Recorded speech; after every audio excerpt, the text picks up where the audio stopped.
welcome back to yet another interview here on Toned In Entertainment. We are here at Ignite in Central Florida, and I am joined by the Young Professor.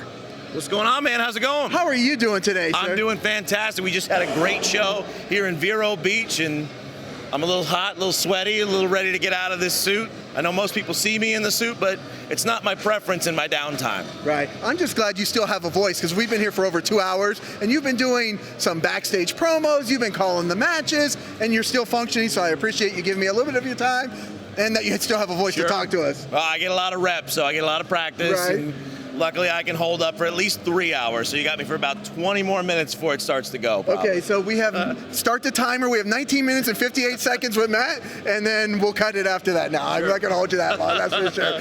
What else is going on with Matt, the Young Professor? Where else are you going to be at? I know you're all over the place right now. So I'm working a lot this weekend. I'll be with the resurgence of OCW, Original Championship Wrestling. I will be there tomorrow. That's on Sunday.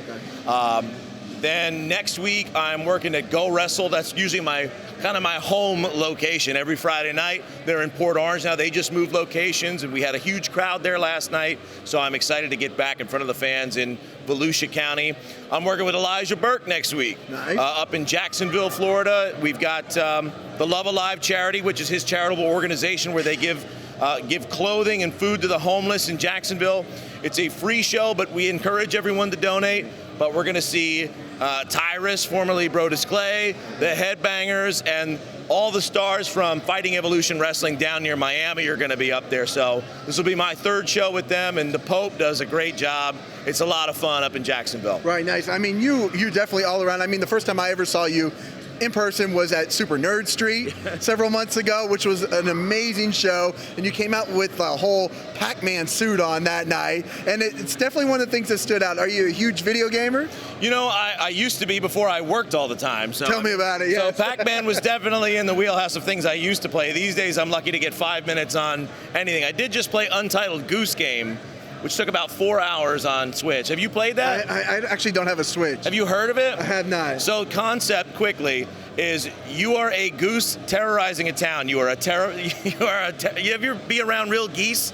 They're awful. They honk at everybody. They'll steal sandwiches out of your hands. They're very nasty. And that's literally what the game is. You go and torture the villagers in this town and take stuff from them for about 4 hours of your time. It's I would highly recommend it. It comes Young Professor approved. Untitled Goose Game is what it's called. Yeah, throw out your Call of Duties, throw out your Street Fighters, your Mortal Kombats, your Marios. There's a dedicated honk button. You can just walk up to people and honk and spread your wing. They run away. It's fantastic. It's a lot of fun being an awful, awful goose. Now, do you have kids? I've got 4 kids. Do they play this game? They've been playing it a little. They play other stuff. Like I've got a 13-year-old. He's into Fortnite. And, like every kid out there. Yeah, my youngest son, he's into more of the Mario games, and my daughters would rather watch YouTube and do the Get Up Dance Challenge and whatever they do. So it's always a busy house, that's for sure. Right, but you're the one going around doing all the honking, not the kids. Usually I'm out honking somewhere in Florida or Georgia. I'm honking all over the place these days. That's a good thing, I guess, about the Switch. You can take it anywhere and annoy anybody with geese of honking anywhere you go. Absolutely. Yeah. Now, what was one of the things that got you into professional wrestling? I got into it when I was about 10 years old, and I didn't grow up watching it. It wasn't something my family was into, but a friend of mine that I really grew up playing with outside and all that, he was talking about it. He was talking about this whole thing going on with Mankind and The Undertaker, and it was like when Undertaker's face was burned, and I just remember hearing about it, not even watching it, and being enthralled by this idea. We didn't have cable. We were poor growing up.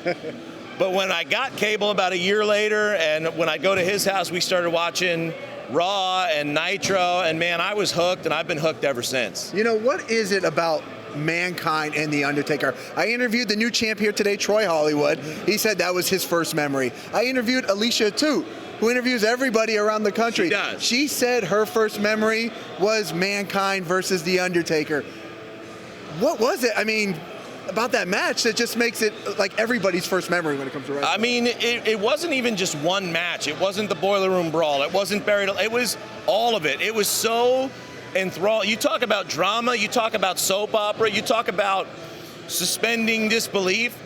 I mean, you've got a guy who works in a graveyard, another guy who lives in a boiler room, and they're both very engaging characters. They're extremely talented in the ring. I mean, it was wild. There was nothing else like it at the time. Right, and and you don't see a lot of that, unfortunately, like that today. That storyline that can hook you for months, even. You know, it's kind of a shame. Everything seems to be a little rushed nowadays. It does, but then you see characters like the Fiend.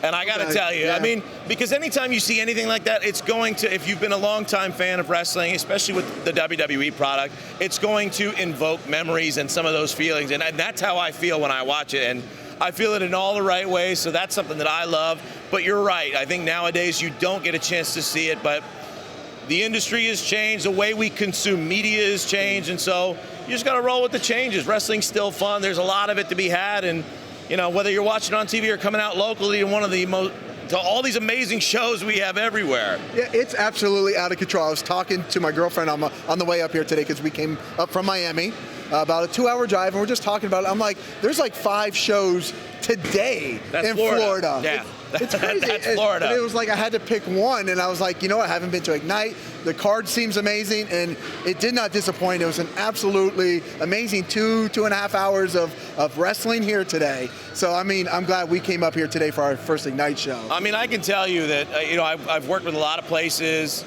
I've worked with like 15 different wrestling promotions up to this point, and what I really like about Ignite, and really not just because she pays me, but Kim Artlip, who is the promoter and the owner, she runs it like a small business. She's really well invested. She takes Ignite as a brand, brings it out into the town, into the community. She's going to Chamber of Commerce meetings. She's going to all these networking events. It's not just, hey, can you put these flyers up? Hey, let's fly our cars. Like, yes, that's part of it, but she takes such pride in putting it out there, and then she brings it into a venue like this, the Walking Tree Brewery, like a brewery, a wrestling match.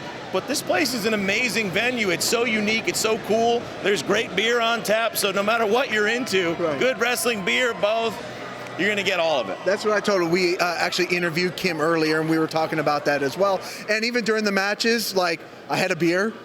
I had some food. I had a quesadilla. I was working. You were working. I was Maybe after. Well, I was on a 10-minute break. Right. And you know, in between filming some matches and doing some interviews, I had a beer. I mean, I'm at the brewery. I got to have a beer while I'm here. Sure. I had a quesadilla. Enjoyed great wrestling. I mean, I can't ask for anything more. No, that's about as good as it gets. On a Saturday afternoon, there's a lot worse ways that you could spend your day. That's for sure. All right, Matt. Thank you so much for joining me here. Appreciate it. Yes. All right, guys. Make sure you subscribe here to Toned In Entertainment so we can bring you future videos like this. Subscribe to the channel. Do it. Go now. Do it now.